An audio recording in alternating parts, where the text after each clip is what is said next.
Hello and welcome to Veterans of the Valley. I'm Tom Turbyville.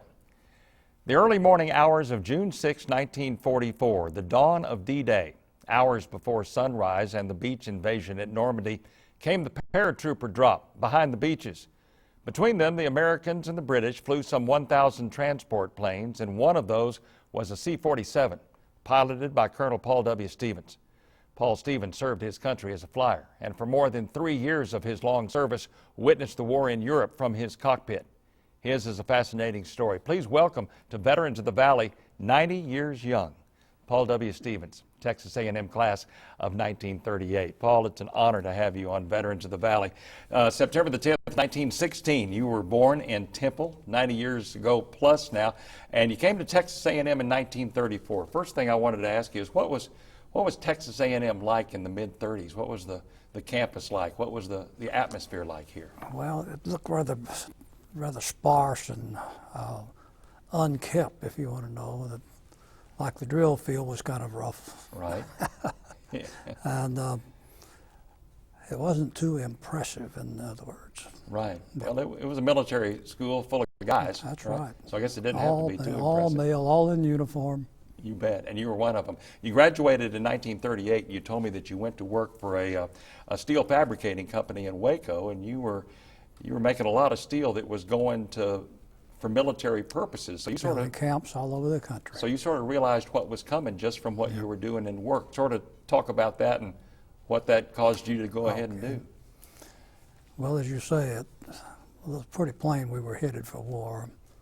So I was married and had a young daughter, and working in Waco, and I decided that, well, it'd make good sense if I go ahead and volunteer a 1-year active duty that FDR had offered, right, which I did, and my wife wasn't too pleased with it, but it worked out better than we thought, because I went up to Wichita Falls, Texas, where a new air base was being built, and participated in that from the military side, accepting buildings. In fact, I'd inspect a new dormitory, and I'd walk out the door and after the inspection, and the troops would be lined up out in front to march in every time a dorm was finished. But it was an active time, actually, but I was also working with a bunch of former Army Air Corps check pilots or test pilots, teaching training in San Antonio, flying training. And they ribbed me till I finally agreed to apply for flight training, which didn't take long to come back. And so my wife and I experienced some strange things then by having to move quite often. So we rigged our automobile to carry a baby bed on top in a knockdown, of course, in a box, and pile all our belongings that we would need and move from base to base during basic training, primary training, and advanced training, right. 3 different places, all out in the California, Arizona area. Right, right. Having completed that successfully, and having been going through in the grade, started out as a first lieutenant, but a promotion to a captain came through while I was in primary training. Yes, sir. From the previous job I'd had in Wichita Falls. Which made my life much easier. I did not have to take the military training that the cadets had to take. All I had to do was be there to fly for half a day every day. Right. You were a captain, but you were being instructed by some second lieutenants, Absolutely. Right? Absolutely, because they knew how to fly and I didn't. So you paid attention to them. It come very naturally, really. It's just one of those things, I guess, that happened. Right. First plane you flew, I think, in basic training was a single-engine biplane, which we have a photo of later on that we're going to talk about that. Oh, very good. Yeah, right. You came back to Texas for active duty. You thought you were going to be sent somewhere else, but turns out you stayed right here at home. Come right back to Austin and found that the base wasn't ready for us there. Yeah, at Bergstrom. At Bergstrom. And so we moved up to a place in Missouri, and did our final checkout in the C-47 airplane. C-47, it was made by Douglas. This was your airplane. This is what Yes. you flew during the war as a transport pilot. Talk a little bit more about that plane. It's fascinating. It was originally built as a commercial It was a airline. passenger airplane, small door, and for paratroopers we had to have a larger door on it so they could jump clean. Had to have a heavier floor in the end of the airplane, strength-wise, to take the load that the paratroopers wanted with them. And this all ended up because they have to have larger engines on it than the commercial airline. And there were some undoubtedly other changes, but those were the major ones. And it was a nice airplane to fly. It really was. It wasn't fast. We couldn't cross the country in one hop. You have to stop and lay over. But we did a lot of that. But we were putting together a group of C-47s, a group meaning 4 squadrons and a headquarters for the group. And they selected a place for that over in North Carolina, right on the South Carolina border and near the Atlantic Ocean. Yes, sir. And so our training into that airplane allowed us to fly out over the ocean and look for submarines, German submarines, while we were flying the airplane, learning to fly. I see. So that was interesting, but never saw one. No. And, Good. Having got that over with, we began to fill up the group, and I was in the 4th Squadron. I'm sorry, the 47th Squadron. Yes, sir. Of this group. I was the operations officer. And all the key people were former airline pilots who had been called to duty and accepted us work. And, but all the rest of us were pretty young, actually, compared to the airline pilots. And I appreciate that, too. Indeed. So after finishing that training and having the group pretty well assembled, we were ready to do whatever we were supposed to do. So they wanted us to go over to Africa as Rommel was being pushed out of the north coast of Africa. Right. So our airplane wouldn't fly across the Atlantic direct, of course. We had to go down through the islands of the Caribbean? South and the Caribbean, and then into Brazil, stopping along at such places as the mouth of the river, Big River, and then one leg over to the nearest point in Africa, to the nearest point in Brazil, to Africa. From there, we could fly to an island out in the middle of the Atlantic Ocean called Ascension Island. It's just a big rock, but the engineers had knocked places for us to park the airplanes around and had a little runway on it. That was more uphill than it was level by far. Yes, sir. But that was a rest stop. And from there went on into Africa, out around the rubber plantations. And from there went up to Morocco and moved over to a place called Oujda, which was a little more to the east. And there we waited for Rommel to be cleared out completely all the way to Cairo, which occurred rather rapidly.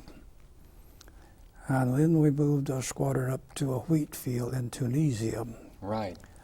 And preparing for dropping paratroopers in Sicily. Indeed. The invasion of Sicily was, I guess, really the first campaign that you were directly That was the involved in. first troop carrier drop of major size. Right. And it was very interesting because we did it at night. And you're flying at night in formations that is scary in itself. But approaching Sicily, all of a sudden just a wall of fire appeared climbing into the sky as the enemy on the ground was firing away. But we were somewhat distant away when that happened. Indeed. But as we approached, that firing began to die down. And what was happening is our fighter pilots were strafing all these gun emplacements on the ground.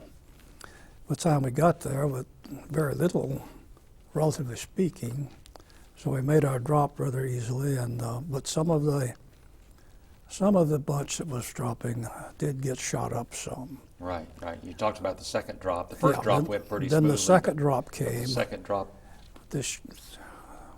I didn't go on that one because on the first drop, my squadron commander broke down because he lost a pilot. That was a close friend of his. And so he had to be relieved, and so I was made the squadron commander at that time.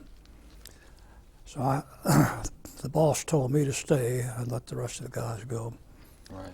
So, but they run into some trouble, some squadrons more than others, because they were flying over, the merchant marines were unloading freight on the beaches where we had to cross over into Sicily. And they had just been strafed and bombed by the Germans, and they were very trigger happy. Right.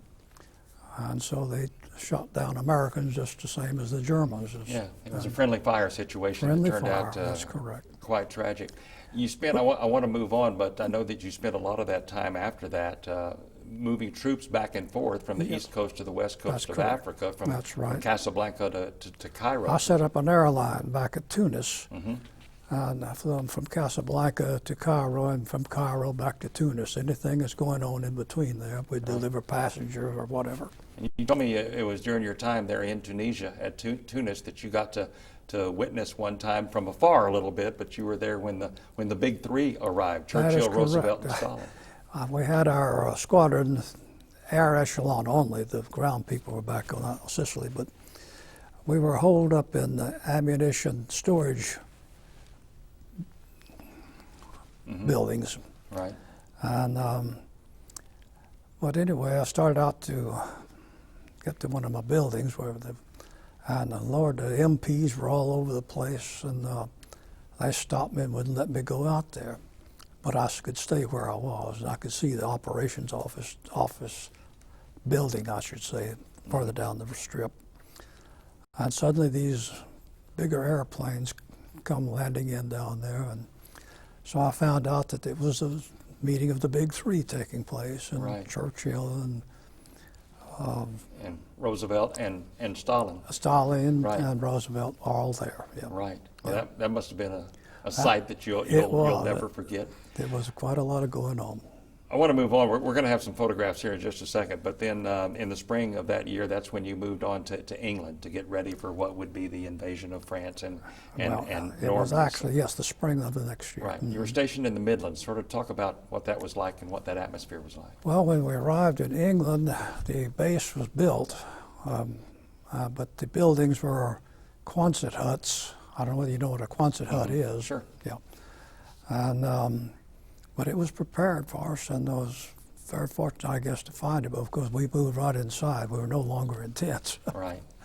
And but our training was rather stiff, and that we had to do a lot of dropping of paratroopers to train the boys for the next big drop that we knew was coming. And of course, the British were bombing Germany in the night, and we had airplanes dragging right across the treetops, coming in and going out, across the airbase, wherever they wanted to go. Whereas our bombers then were working from high altitude and daytime drops, daytime bombing. Right. So you spent a lot of the rest of the winter and the spring working with the paratroopers. I think it's a good time to break, and let's go to some photographs and sort of see what some of the things that we've been talking about, and then we'll come back and talk about Normandy and the invasion and after that. So let's go ahead and go to some of the photographs that Colonel Stevens has provided for us. You can look right there and see. Now that's a young and a somewhat older Stevens. The one on the left is you as a Texas A&M student, right? Yes, that's right. That's a uniform for a cadet at A&M. So that would have been taken in about, I guess, your senior year, maybe 1938? No, I was taken that would be with a blue collar. That was the first year. Oh, first year. So you were a fish. Yeah. So 1934. Yeah. There you go. And then we move on, I guess, closer to your retirement time, obviously on the right. And yes, that was pretty well downstream. Good-looking soldier in both pictures. Well, okay. Yes, sir. I'll agree with you on that. Absolutely. Absolutely. Handsome soldier. Okay, let's move on. This is a Christmas card, but this is a picture of the biplane that where you first learned how to fly, right? Yes, that's very much like the Stearman, two-place open cockpits, and it's, of course the color is there, but which we did not have on our airplane. Right. Well, this is a Christmas card, so it's supposed to look Those pretty. airplanes, or that type of airplane, is still used quite extensively in crop dusting. Yes, sir. Oh, yeah, you see them all the time, especially around this area. You sure do, down south. And okay, let's move on to the next picture. That's a beautiful Christmas card, by the way. Here's the C-47, and I Yes. believe you are on the far left of this picture. Talk about what we're looking at. Well, that's just some of the officers of the squadron. I could make out by deputy next to me named, well, And the rest of the and group. the rest of them are officers that held various positions in the squadron. Right. We had to have a supply officer and a mess officer and all these sort of things. Got another photograph, a little bit wider shot of this aircraft, and you can get an idea Oh, of the that wingspan. gets a squadron in it now. Yeah, that's the whole squadron, and Yep. and underneath the entire wingspan of the C-47. Yeah, that's about 108 feet or something 108 like that. feet from tip to tip. Quite an airplane. Quite an It turned airplane. out to be a very substantial airplane. It would take a lot of beating. Yep. One time I saw one of them had come back from a drop where there's pretty fierce fighting, and you could theoretically drive a Jeep from wingtip to wingtip. There wasn't any cab there. Oh, my And goodness. the pilot's cockpit was up there, and the tail structure was up there, but there's nothing above the wing. But it had been shot away in between. Been shot away. I'll be darned. Okay, let's move on. This is a fascinating picture. You described a moment ago sort of the formations. Yes, the formation is, Yeah, three-plane formations in groups of 9, that's correct. and just one after another.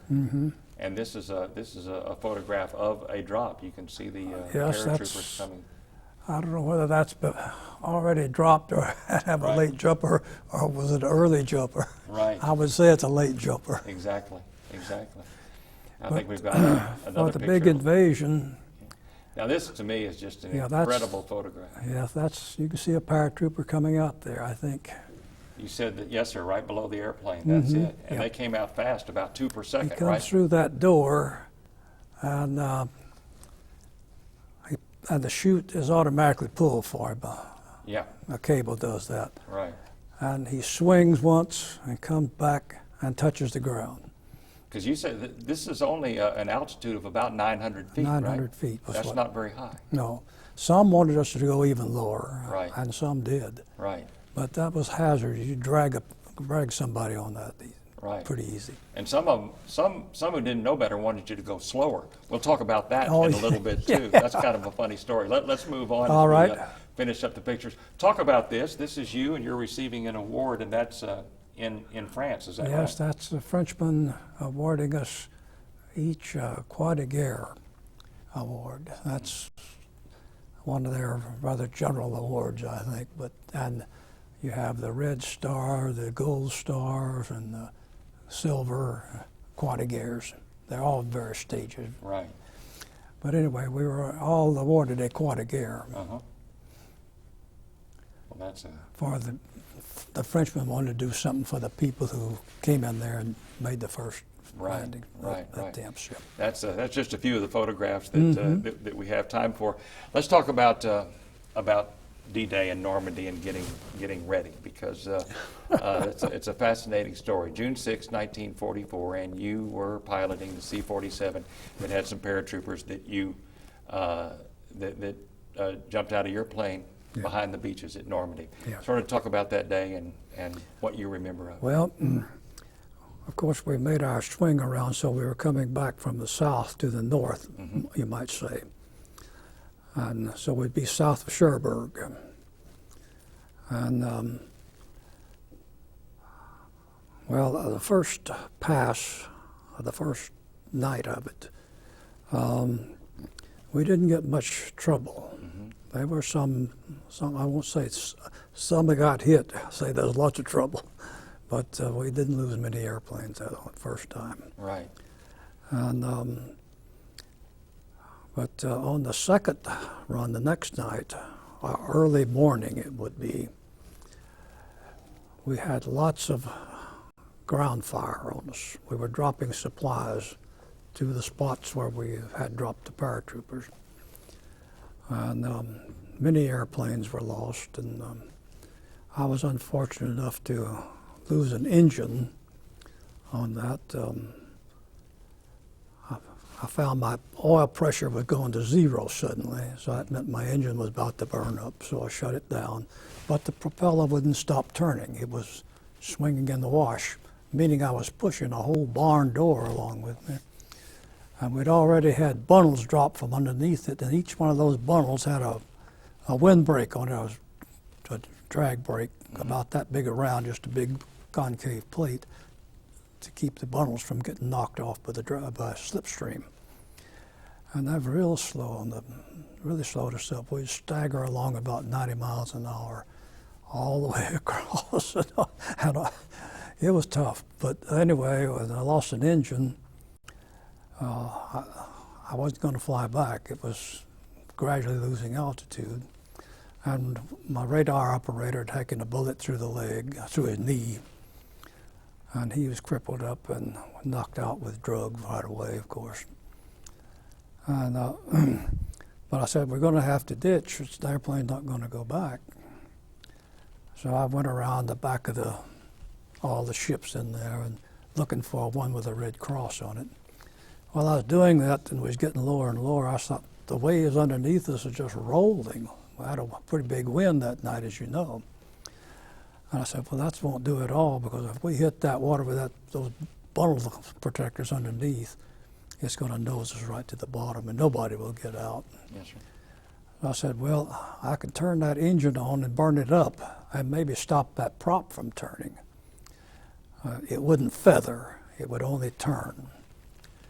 So we agreed, and we started the engine up, and in a little bit the crew chief hollered we were on fire. Well, yes, we were on fire because I was burning the engine up. Yes. But all of a sudden the airplane shuddered and the prop stopped. But it was still flat in the wind, but it wasn't turning. Right. So I shut the thing down and started gaining a little altitude. We get up to 900 feet or so. And I could see the English coast cliffs over there, so I just headed for them. And we got on over there and found the airport and landed on it. Yeah, you landed. That's another kind of a humorous story, because you landed at this strip, and the commander, the British commander, wasn't real happy with He didn't like it a bit. It was a fighter unit, and of course the fighter unit was up over the peninsula fighting, and he was screaming at me about why did I land on his airport. I told him, well, I couldn't go any further. I had to land.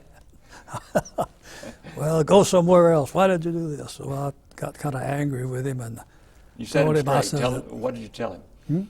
You set him straight. What did you tell him? I set him straight by telling him, look, this airport belongs to me as much as you. U.S. has paid for the airport.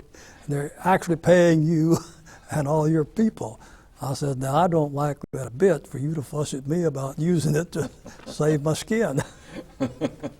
So you not only told him So I said, now I want you to take your administrative airplane and fly my crew up to my base. And he just come apart. Yeah, but he eventually But he did, took you back and home. flew us back to the air base. And the boy that was shot through the knee was picked up and taken off to a hospital, and I didn't see him again. And you were late. They thought that you were gone. They thought Oh, that you were that I was dead. gone. They'd even replaced you already. They had already designated a new commander for the squadron. Right, but you took that. But we took care of that command right quick. Right. Later on, you would do more drops in the European theater over yes. Holland in what is known as Operation Market Garden. Yes. And other drops also. Yeah. Right. Market Garden was very easy for us. We didn't have any problem. We made our drop across a river that we wanted to get protect from a bridge, protect the bridge there. But the British didn't move up fast enough, and of course we all say, well, they stopped for tea, but Right. they didn't move up. But I think the troops still saved the bridge until the British got there the next day. Right. Right. Operation Market Garden is is the campaign that there was a book and even a movie made called A Bridge Too Far. That's that was what that was about. Yeah. You had not fired a shot Oh. until you decided that in this war you were going to fire your gun. Talk about that. So I took my .45 pistol out, Yeah. pulled the window back in the cockpit, stuck it out there, and as a flak tower, old German flak tower went by, I fired it one time. Because you wanted to say you'd fired a I shot in the fired war. one shot in the You war. fired one shot in the war.